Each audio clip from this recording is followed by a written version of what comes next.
할렐루야. 아름다운 찬양, 우리 하나님께 영광된 줄 믿습니다. 찬양을 통하여 사순절의 의미를 새기며 주님 앞에 가까이 다가가는 날들이 되시기 바랍니다. 하나님께서 어느덧 3월의 계절, 봄 계절의 문을 열어주셨습니다. 열려진 3월의 계절, 감사와 기쁨으로 맞이하며 가슴을 열고 새로운 도약으로 영성 충만함으로 힘차게 일어나는 복된 날 되시고 생명의 기쁨이 삶 속에 늘 충만하시기를 바랍니다. 하나님의 현존 앞에 예배할 때 영과 진리로 예배 드리고 예배의 복과 말씀의 은혜가 충만하시기 바랍니다.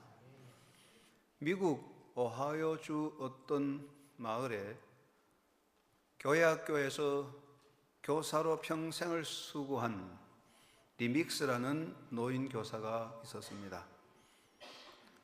어느 날 주일학교 전문 교수들이 그곳을 방문해서 교회학교를 탐방했는데 리믹스라는 나이 든 교사가 전문 교수들에게 이렇게 말했습니다.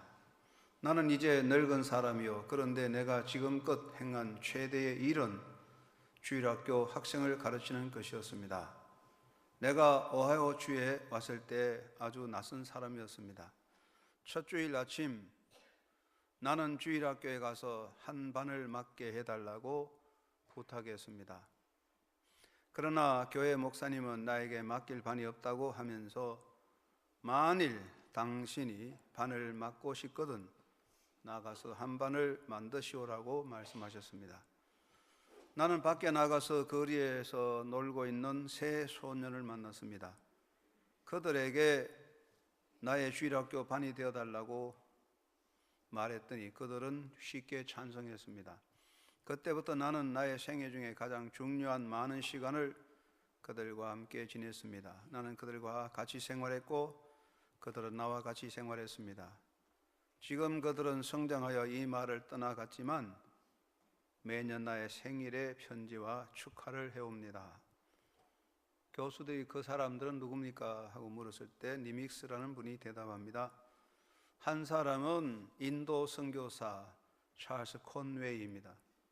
다른 한 사람은 미국의 하딩 대통령입니다. 또 한 사람은 대통령의 비서관입니다. 라고 대답했습니다. 사람이 태어나서 살아가면서 자기 꿈과 자기 비전을 성취할 수 있는 것은 태어날 때부터 받아오는 여러 가지 조건과 요소보다는 성장 과정을 통하여 형성되어진다고 볼 수 있습니다. 개인의 성격이나 재능, 지적 능력 등은 태어날 때부터 받아오지만 우리 인간의 삶에 더 중요한 가치관, 인생관, 신앙관, 역사식은 성장 과정을 통해 형성되는 것입니다. 한 개인의 인생에서 성공과 복된 삶은 태어날 때부터 받는 것보다는 성장 과정을 통하여 형성되는 인간됨에 의하여 더 많은 영향을 받는다고 하겠습니다. 그래서 한 인간으로 바르게 성장한다는 것은 무엇보다 중요한 일입니다. 그것은 개인의 행복과 개인의 성공적인 삶에 기여할 뿐 아니라 인간 사회에도 기여하는 바가 높습니다. 인간의 성장은 몸과 지식과 정신의 성장으로 이루어졌습니다. 몸은 우리 지식과 지혜를 담는 그릇이기 때문에 몸이 건강하게 균형 잡히게 자라야 되는데 부모들이 어린아이를 잘 길러야 됩니다. 미국 사회의 경우에서는 어린아이가 비만증 환자가 되고 비만증 현상이 심해지면 그 아이를 부모로부터 격리시켜서 국가기관에서 양육하는 경우가 있습니다. 지식의 성장은 두뇌의 개발로 지적 성장과 사회적 지식과 기술을 습득하거나 삶의 지혜를 터득하는 것입니다. 정신적인 성장은 가치관의 정립과 인생의 삶에서 역사관 정립, 신앙관의 정립 등으로 인간됨의 삶의 내용을 형성하는 것입니다. 특별히 가치관이나 이 인간의 신앙관은 부모의 영향을 많이 받습니다. 예수님의 제자들도 그랬습니다마는 특별히 사도 바울의 제자였던 디모데, 초대교회의 훌륭한 지도자는 외조모 로이스와 어머니 유니게의 영향을 받아 거짓없는 믿음의 사람이 됐다고 말하고 있습니다. 인간의 삶에서 성장 과정이 매우 중요한 것은 성장 과정에서 사람을 바르게 형성돼가는 인간됨이 형성되게 되기 때문인데, 결국 인간의 성장 과정의 그 내용이 무엇입니까? 바로 교육입니다. 크게 말하면 인간의 성장은 양면성을 가지고 있는데 자연적인 성장과 교육적 성장으로 나누어질 수 있습니다. 몸이 자라고 인간의 욕구 충족, 생존의 방식이 자라가고 생존적인 삶의 성장은 자연적인 성장에 속하여 저절로 될 수 있습니다. 그러나 인간됨의 가치관과 인격 형상은 그냥 되는 게 아니지요. 교육적인 성장을 통해 되는 것입니다. 교육을 통하여 자아를 실현하고 인간 사회에 이바지할 수 있는 인격과 가치관이 형성되는 것입니다.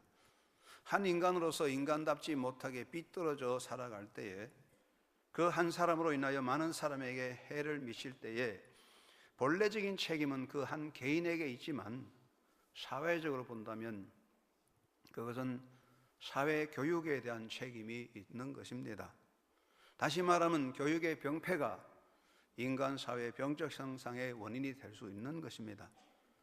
그래서 사회 교육이 학교의 교육이기 때문에 학교가 살면 인간 사회가 바로 되고 학교가 죽으면 인간 사회가 병들어 가게 되는 것입니다. 그러므로 1970년대 미국의 의식 있는 지도자들은 미국 사회를 진단하면서 학교가 죽었다고 선포하고 학교 교육의 문제를 지적하여 개혁을 시도했습니다. 인간 사회의 방향과 미래는 교육에 의하여 크게 좌우됩니다. 우리의 시선을 우리의 주변으로 돌려보아도 그렇습니다. 오늘 우리가 처한 이 사회적인 현상의 모든 문제들 배후에는 여러 가지가 있지만 교육이라는 중요한 문제에 영향을 받고 있습니다. 역사라고 하는 것은 자원과 기술이 다 필요하지만 자원과 기술을 쓰는 것은 인간입니다. 인간이 바로 되어야 되는데 인간을 바로 되는 것이 무엇입니까? 교육입니다.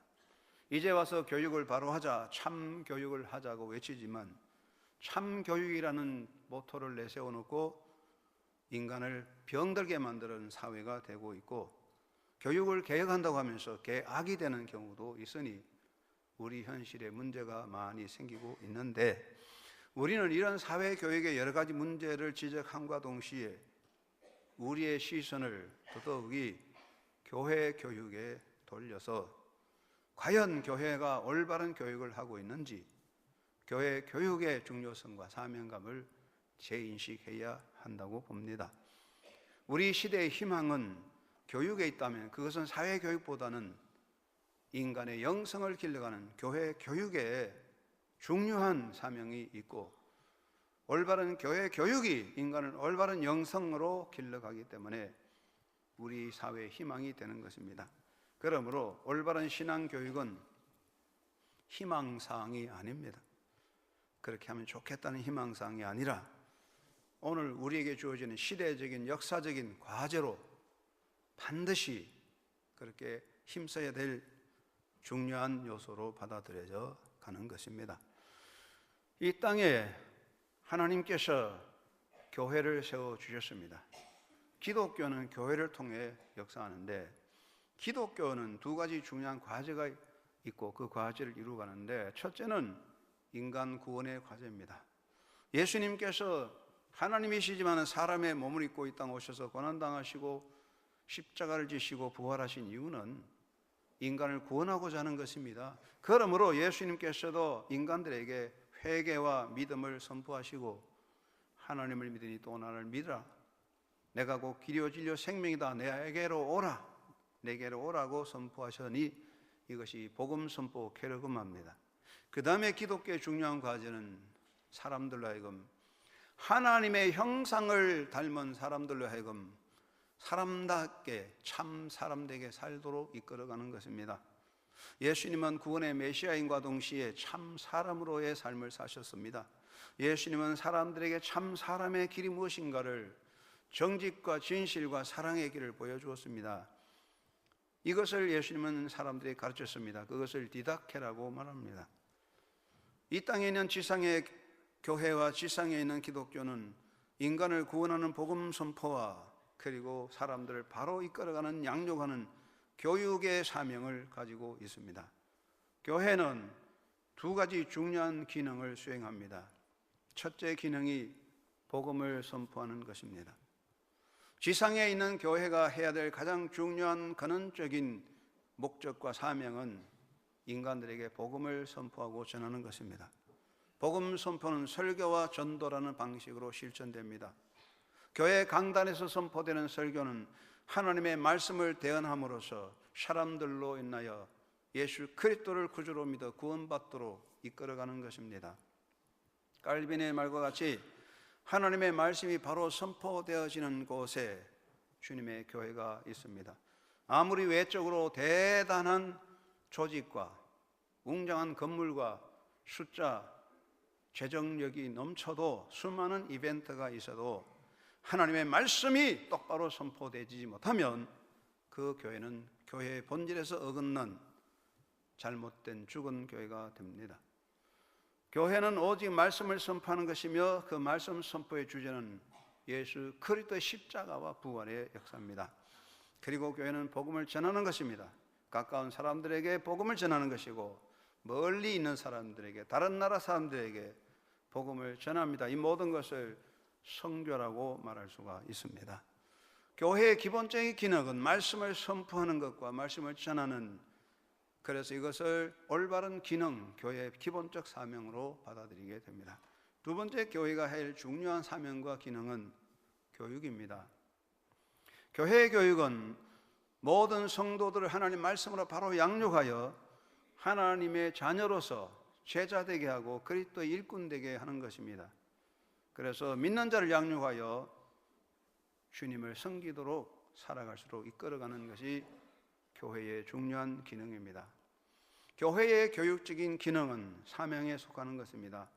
사명이라고 하는 것은 해도 되고 안 해도 되는 것이 아닙니다. 여러분, 우리가 살아갈 때 하고 싶으면 하고 하기 싫으면 안 하는 것은 취미생활입니다. 그러나 반드시 해야 되는 것은 사명이라고 말합니다. 우리가 살아가는 교회가 우리의 신앙생활에서의 신앙교육은 하고 싶으면 하고 하기 싫으면 안 하는 취미가 아니라 반드시 열심히 수행해야 될 본래적 사명에 속하는 것입니다.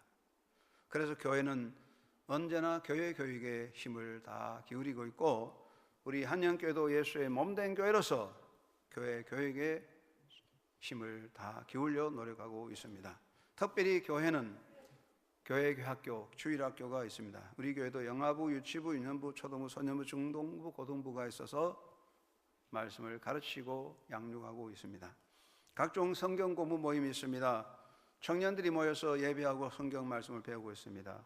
장년들은 모여서 성경 공부합니다. 목요일마다 평신도 지도자반 모이고 성경대학이 모이고 집중 성경 공부반이 모여서 하나님 말씀을 배우고 있습니다. 수요일 저녁마다 모여서 성경 말씀을 배우는 성경 공부 집회가 있습니다. 그리고 새로 등록한 사람들에게 대한 교육도 있습니다. 그리고 세례받는 사람을 위한 세례 교육도 있습니다. 그리고 특별히 교육기관인 한영 유치원이 있어서 어린아이들 양육하는데 원래 35회 학생들이 입학하여 120명의 아이들이 하나님 말씀 중심으로 양육받고 있습니다. 교회는 이 교회 교육이라는 위대한 사명을 최대한 감당하도록 노력해야 되고 온 성도들도 사는 동안에 스스로 신앙교육에 힘써야 합니다. 예수님 말씀하시기를 너희는 가서 모든 족속으로 제자를 삼아 아버지와 아들과 성령 이름으로 세례를 주고 내가 너희에게 분부한 모든 것을 가르쳐 지키게 하라고 명하셨습니다. 이것은 사도의 명이 아니고 예수님이 직접 말씀하신 명령입니다. 너희는 가서 모든 족속으로 모든 민족으로 제자를 삼아 아버지와 아들과 성령 이름으로 세례를 주라고 하셨습니다. 세례를 주라고 하셨습니다. 세례를 베푸는 것은 주님께서 명령하신 것입니다. 교회는 사람들을 예수 그리스도의 복음으로 초청하여 예수를 믿고 구원받게 하고 예수 그리스도를 믿는 사람으로의 신앙 고백을 하게 하며 그들에게 성부, 성자, 성령 이름으로 세례를 베풀어 줍니다. 사람이 세례를 받음으로써 자기가 마음으로 믿고 입으로 고백하는 신앙 고백을 공적으로 선포함으로써 비로소 구원받은 백성이 선포되고 크리스찬으로서 이름이 올라가고 교회의 식구가 되어지는 것입니다. 그 다음에 예수님께서는 제자를 삼으라 그랬습니다. Make disciples라고 그랬습니다. Make, 만들라는 것입니다. 여러분 잘 알지만은 사람은 태어나지만 훌륭한 일꾼은 만들어지는 것입니다. 예수님의 제자는 태어나는 것이 아니라 만들어지는 것입니다. 예수님께서 너희가 나를 따라오너라 내가 너를 사람 낚는 어부 되게 하리라 만들어서 하겠다. I will make you라고 그랬습니다. 만드는 겁니다. 이것은 양육받는 것입니다. 양육받는 것은 길러지는 것입니다. 우리가 예수를 믿고 구원받은 다음에 양육받아 예수님의 제자가 되는 것입니다. 예수님의 제자가 되는 것은 영적인 개념으로는 예수님의 군대가 되어서 복음과 진리를 위해 싸우는 것이며 악과 싸워서 하나님의 나라를 세워가는 그리스도의 군병이 되는 것이며 일꾼의 개념으로서는 우리가 예수님의 종이 되어서 교회를 섬기며 복음을 전하는 봉사자의 삶을 사는 것입니다. 그래서 제자된 사람들이 교회 안에서 봉사하여 교사가 되고 찬양대원이 되고 구역장 권찰이 되고 장로 집사 권사가 되어 교회를 섬기며 제자된 사람들이 목회자가 되어서 교회를 돌보는 영적 지도자가 되고 선교사가 되어서 복음 선포를 향해 살아가게 됩니다. 예수님께서는 많은 사람들 모든 민족으로 인하여 그들에게 세례를 주고 제자를 삼으라고 말씀하셨고 그 다음에 말씀하시기를 유명한 말씀을 강조하셨습니다. 내가 너희에게 분부한 모든 것을 가르쳐 지키게 하라 하셨습니다. 가르쳐 지키게 하라. 가르치는 것은 지키는 데 목적이 있습니다. 배우는 것은 배운 대로 사는 데 목적이 있습니다. 가르치라고 했습니다. 내가 너에게 분부한 모든 것은 바로 성경 말씀 전체입니다. 교회는 성경 말씀을 배우고 가르치는 것입니다. 가르치라는 말씀은 디다스 콘테스라는 말을 썼습니다. 이 말씀은 계속적으로 하는 행동을 말합니다. 우리가 영적 교육, 신앙 교육은 하나님 앞에 가는 마지막까지 멈출 수 없습니다. 내 나이가 70인데 80인데 교육 받을 필요 없다고 생각할 수 있지만 우리가 영적으로 하나님 앞에는 모두 어린아이입니다. 다 어린아이이기 때문에 우리의 귀가 닫혀 듣지 못하고 우리 눈이 막혀 보지 못하고 입이 닫혀 말하지 못하는 그날까지 말씀을 배워야 됩니다. 신명기에서 6장 6절 7절에 하나님께서 말씀하시기를 오늘날 내가 네게 명하는 이 모든 말씀을 너는 마음에 새기고 내 자녀들에게 부지런히 가르치며 집에 앉았을 때이든지 길에 행했을 때에든지 누웠을 때에든지 일어날 때에든지 이 말씀을 강론하라 하셨습니다. 그러므로 우리는 사는 동안에 열심히 말씀을 배우고 가르치는 일에 힘써야 됩니다. 그리고 예수님 뭐라고 하셨습니까? 지키게 하라고 했습니다. 지키는 것이 중요한 것입니다. 가르쳐서 지식으로 삼는 게 아니라 그 가르침에 받은 바를 따라 살도록 이끌어가는 것입니다. 영어 번역에는 지키게 하라는 말을 복종하게 하라고 그랬습니다. To obey everything I have commanded you. obey, 복종하게 하라는 것입니다. 우리가 배운 말씀대로 아멘하고 복종하는 삶이 교육의 중요한 과제입니다. 우리는 하나님 말씀 양육받아 그리스도의 군사가 되어 영적인 전투를 하고 그리스도의 일꾼 되어 섬기고 봉사하는 삶을 살게 되는 것입니다. 에스겔 골짜기에 마른 뼈들이 일어나서 하나님의 말씀으로 일어났는데 그 마른 뼈가 일어나서 큰 군대가 되었다고 했습니다. 큰 군대. 군대는 무엇입니까? 싸우는 전투병입니다. 우리 모두가 말씀으로 살아나서 영적으로 싸우는 그리스도의 군병이 되고 예수 그리스도의 일꾼이 되어 나아가야 할 것입니다. 그러므로 예수님께서는 가르쳐 지키게 하라, 배워서 행동하라고 말씀해 주었습니다. 두 가지 우리 사회에 있었던 이야기를 소개해 드릴까 합니다. 용인에서 분당으로 가는 일반 버스가 있는데 거기에 어떤 할아버지가 손에 이것저것 들고 버스를 탔습니다. 아마 서울에 있는 아들을 주려고 농산물을 보따리에 써서 들고 온 것 같습니다. 그런데 어떻게 급하게 오셨는지 어떻게인지 몰라도 버스 차비를 갖고 오지 않았어요. 그러니까 버스 운전기사가 할아버지 내리세요. 차비를 안 갖고 왔으니 내리세요. 할아버지는 한 번 봐주세요. 제가 꼭 가야 됩니다. 그러나 기사는 버스비를 안 내는데, 차비를 안 내는데 태워줄 수 없잖아요. 내리세요. 이렇게 오고 가는 대화가 있어서 시간이 좀 지연되는데 사람들 구경하고 있는데, 이때 한 어린아이가 일어났습니다. 크게 외칩니다. 아저씨! 할아버지잖아요. 앞으로는 이렇게 불쌍하신 분들이 타시면 공짜로 10번 태워주세요. 그리고는 만 원짜리를 내가지고 돈통에 넣었답니다. 어른들이 할 말이 없어졌대요. 숙연해졌답니다. 훌륭한 꼬마입니다. 참 잘 배웠습니다. 우리 대한민국의 아이들은 다 이렇게 좋은 아이로 양육되고 있습니다. 다른 이야기를 하나 해드리겠습니다. 농촌에서 농사 짓는 분이 계신데, 아버지 남편 돌아가시고 어머니가 가정을 잘 가꾸고 아들을 양육했는데, 이 아들이 머리가 좋아 공부를 잘해가지고 검사가 됐습니다. 서울에 와서 살고 있습니다. 어느 날 어머니가 농산물을 챙겨가지고 아들 집에 올라왔습니다. 와보니까 낮 시간에 아들은 일터가 없고 며느리도 밖에 볼일 보러 뭐 어떤 일도 나가고 없는데 손자 있습니다.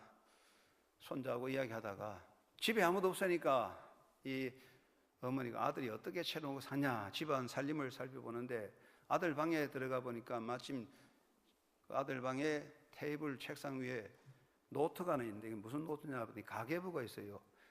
이게 무슨 뜻이냐, 여기 뭐 살림을 어떻게 사냐 하고 할머니가 가계부를 쭉 살펴보니까 뭘 사는데 돈이 얼마 들고 쭉 타는데, 거기 명목 중에 촌년 10만 원 이런 것이 나오는 거예요. 촌년 10만 원. 야, 이게 무슨 뜻이냐. 근데 보니까 촌년 10만 원이 매월 그렇게 기록되어 있거든요. 그러니까 날짜를 보니까 자기가 농촌에서 아들로부터 용돈 받는 날이 그날이에요. 어머니가 화가 많이 났습니다. 촌년 10만 원. 그 아들이 이렇게 사냐. 엄마가 화가 나서 모두 다 버리고 지방으로 내려왔습니다. 아들이 야단났습니다. 전화 와서 어머니 왜 가셨나요? 며칠 더 지나다 가시죠. 엄마가 화났습니다. 이놈아, 그 이유를 알고 싶거든. 너 집에 그 공책, 그 책을 좀 봐라. 그러면 알 거다. 이 아들이 무슨 일인가 해서 가계부 책을 살펴보니까 거기에 촌년 10만 원이라는 말이 있었어요. 아들이 화가 났습니다. 그렇지만 아내하고 싸울 수도 없고 고민을 많이 했습니다. 어느 날 아내가 친정집에 가자 그랬습니다. 좋다. 그래가지고 선물을 잔뜩 챙겨서 친정집에 간다고 좋아하면서 갑니다. 이 검사 양반이 자동차 운전해서 친정집에 갔습니다. 처갓집에 갔습니다. 선물을 전달 잘했습니다. 그리고 인사하고 밖에서 인사하고 집에 들어가지 않고 돌아서려고 합니다. 장모님이 검사 사위 빨리 오시게 들어오시게 하니까 그 검사가 말합니다. 촌년의 아들이 어찌 이렇게 지체 높은 집에 들어갈 수 있겠습니까? 저는 돌아가겠습니다. 집에 가버렸대요. 그 집에서 야단 났죠. 그래서 뭐 사과하고 야단 났다는 이야기가 있습니다.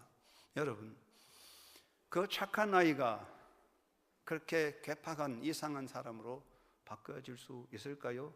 그렇습니다. 그게 교육입니다. 왜 착한 아이들이 나이 들어서 그렇게 이상하게 바꿔질까요? 가정 교육의 문제지요. 교육 잘 가르쳐야 됩니다. 그리고 예수님께서는 이 말씀을 가르치고 지키게 하라고 말씀했습니다. 여러분, 내 인생이 귀하고 자녀들이 귀하다면 신앙교육의 중요성을 인식해야 할 것입니다. 나를 위하여 자녀를 위해서 신앙교육을 해야 하는데, 이것은 해도 되고 안 해도 되고 시간 나면 하고 시간 없으면 그만두고 기분 내키면 하고 기분 안 내키면 안 하는 그런 선택 과목이 아닙니다. 이것은 반드시 하는 필수 과목, 리콰이어먼트, 과제입니다. 숙제입니다. 안 하면 학점 못 따는 실격이 됩니다. 우리는 대한민국 사람 열정이 많은데 교육의 열정이 뛰어납니다. 어머니들의 교육의 열정이 뛰어나서 배가 아프고 굶어도 교육을 시켜 이 나라가 성장해 왔고 오늘 또 많은 교육의 열기가 있습니다. 그러나 우리 미래를 보면 교육의 열기는 대단히 중요하지만 잘못된 교육의 열기들이 경쟁의 분위기를 만들고 기술적인 기능적인 것만 강조하고 단시일의 효과내는 한탕주의, 기회주의를 만들고 인간됨이 다 깨져버린 병적 사회를 만들어 우리 사회를 불행하게 만들어가고 있습니다. 자기 행복을 위해서, 하나님께 영광을 위해서, 인간 사회를 바로 세우기 위해서 우리가 정말 힘써야 될 것은 올바른 신앙 교육입니다. 이 시대가 어떻게 가든 간에 우리가 정말 올바른 하나님의 말씀의 신앙 교육이 이루어질 때에 사회는 흔들리지 않고 든든히 선다고 저는 생각합니다. 한국교회는 세계적으로 열성 있는 성도의 헌신으로 짧은 기회에, 짧은 기간에 대부흥한 교회로 세계적으로 소문났습니다. 짧은 역사 속에 대교회로 기독교 문화로 형성된 대한민국에 많은 사람들이 와서 탐방 오기도 하지만 한국교회의 가장 문제는 밖으로 보여준 외형적인 성장 반면에 내면적인 영적 성장의 빈약함을 우리가 인정하지 않을 수 없습니다. 교회 지도자들 또 눈에 보이는 성장에 치중함으로써, 물량적인 성장에 치중함으로써 내면적인 영적 성장을 소홀히 왔기 때문에 수많은 이단 사설들이 난무하고 사람들이 기독교인은 많지만 기독교인답지 못한 어리석음이 많이 일어나고 있습니다. 더욱이 어른들은, 사람들은 기회주의, 한탕주의에 편성하여 자기 자녀를 양육할 때에 신앙교육보다는 사회교육에 무게를 더 두고 사회교육이냐 신앙교육이냐 선택을 하려면 두말할 것 없이 사회교육을 위하여 신앙교육을 무시하는 사회 풍토가 되었습니다. 제가 1976년에서 78년 부산에서 목회를 하고 전도사 생활하면서 목사 안수 받았는데 그 교회 대학 교수로서 장로님이 한 분 계셨습니다. 그 아들이 고등학생이었어요. 그때 제가 있을 때 고3이었는데 교회를 안 나왔습니다. 왜 그러냐면 아버지가 너 고3이니까 교회 못 나간다고 명령을 내려서 교회 못 나옵니다. 그런데 숨어서 한 번씩 교회 와서는 아버지를 굉장히 미워하고 성토하는 것을 보았습니다. 이중인격자란 거죠. 이렇게 자녀들이 자란다면 우리의 미래는 어떻게 될까 생각해 봅니다.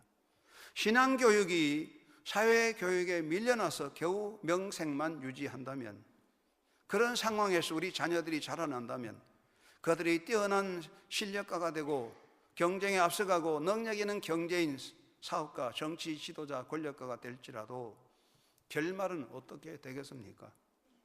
우리 모두가 불행의 늪에 빠지고 스스로 파멸의 수렁으로 떨어지게 될 것입니다. 어떤 사형수 청년이 있었는데 어머니가 면회를 갔더니 어머니의 귀에다가 기속말로 하는 척 하다가 어머니 귀를 물어 뜯어버리고 말았대요. 왜 그럴까요? 자기가 자랄 때 어머니가 자기 귀에 대고 계속 성공하라, 1등하라 그것만 가르쳤지 참되게 살라는 것을 말해주지 않았기 때문에 그랬답니다. 사랑하는 여러분, 사회는 경쟁사회에, 냉정한 사회 속에 살고 있습니다. 물론 사회교육이 굉장히 중요합니다. 그러나 그것만으로는 절대로 될 수 없습니다. 신앙교육의 중요성을 인식하고 가르쳐 지키게 하라, 배워서 행동하라는 말씀을 가슴에 담고 바로 서는 여러분 되기를 주의 이름으로 축원합니다. 그리고 신앙교육에 참여하는 자가 되어야 되겠습니다. 강조만 한다고 되지는 않습니다. 참여가 필요합니다. 여러분의 자녀들의 교회 교육에 힘써서 동참하게 되시기를 바랍니다. 아이들이 학교에서 공부를 잘했나, 시험을 잘 쳤나, 오늘 무슨 일이나 확인하듯이 우리가 교회 학교 아이들을 부모가 매주일마다 확인하셔서 교회에 와서 무엇을 배웠으며 어떻게 잘하는지 확인하고 점검하고 관심을 가지고 이끌어줘야 되겠습니다. 여러분, 우리 자녀들이 학교에서 공부를 잘하면 칭찬하고 격려하듯이 교회 학교에서 신앙생활 잘할 때 칭찬하고 격려하고 그리고 그들의 손을 잡고 이끌어가는 부모가 되어야 되겠습니다. 많은 경우에 자녀들의 신앙교육을 가로막는 것은 바로 부모들이라는 것을 알 수가 있습니다. 우리 한국교회 성도들은 열심히 잘하고 있지만 때때로 교인들은 그렇지 않습니다. 주일만 되면 가족 행사를 만들어요. 주일만 되면 가족 나들이 가요. 주일만 되면 개인적인 행사를 만들어요. 우리 사회가 주일날에 공무원 시험 치고 사회적인 행사하는 거 참 잘못됐습니다. 이 나라가 어려워지는 원인이 될 수 있습니다. 그런데 우리 가정들도 주일만 되면 가족이 모여서 행사함으로 아이들이 교회 가는 것을 부모들이 스스로 막아놓고 있습니다. 그 아이들이 어떻게 자랄 수 있을까요? 그리고 가능하면 교회에 속한 유치원에 아이들을 보내서 교회 교육을 받도록 이끌어가야 할 것입니다. 우리 교회가 건축되고 옆에 롯데마트가 생겼는데, 그때 롯데 마그넷이었는데 그때 점장이 있었는데 만났어요. 그분이 그런 말을 했어요. 저는요 불교도입니다. 저 집안이 불교도라서 저 불교도입니다. 근데 저희 아이들은 저희가 대구 있을 때 교회 유치원에서 잘 다녔어요. 그런 이야기합니다. 왜 그러냐면 그 말은 지금 우리가 가족적으로 불교에 속했지만 우리 아이들이 교회 잘 나가서 유치원에 다녔으니 우리 기독교를 잘 알고 앞으로 우리도 교회에 나갈 것 같습니다. 여러분, 우리 아이들이 어디서 어떻게 교육받느냐가 중요한 것입니다. 교회 학교를 위해서 관심 가지고 동참하고 여러분 할 수 있는 한 교사가 되면 좋겠습니다. 준비된 의식 있는 교사, 훈련된 좋은 양육받은 교사, 소명 있는 교사가 있을 때 교회 교육이 발전할 수가 있습니다. 그만한 재능도 있고 능력도 있으면서 교회 교육에 동참하지 않는 것은 그건 바로 직무유기라고 저는 생각합니다. 그리고 교회 교육의 협력자가 되시기 바랍니다. 청소, 봉사, 관리, 봉사, 도우미가 필요합니다.